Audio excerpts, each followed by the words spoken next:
Hi, it's Deadshot with another camera review. This time we're looking at the Pentax MV-1. But instead of just reviewing the camera, we're going to review some film that I found as well.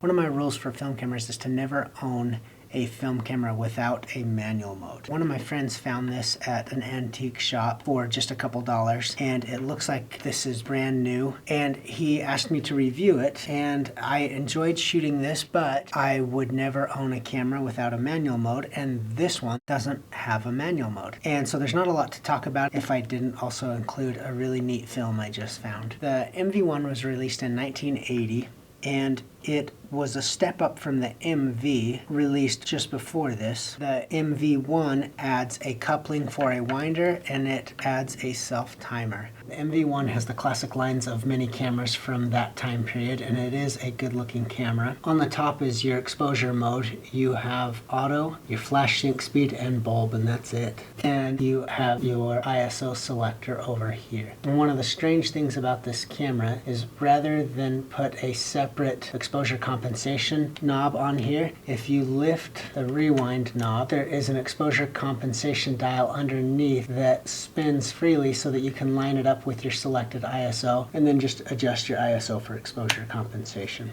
Obviously, this knob is also used to open film back. It does have the magic needles, which is impressive on an entry-level camera. The magic needles make it really easy to put the film in a camera because it grabs the leader. Let's take a look inside the viewfinder, and then let's get outside and shoot some film. There really isn't much in the viewfinder other than 3 lights, but yellow indicates that your shutter speeds are going to be a little slow, green indicates that you'll have a good range of shutter speeds, and red means that there isn't a fast enough shutter speed and your shot will be overexposed. And that's really it for the viewfinder. I don't even know how to pronounce this correctly, but Karmir 160 is made in Armenia, and it's got a beautiful package. And when I spoke to the person who orders film at the camera shop, she said that she ordered this film because of how neat the package looked.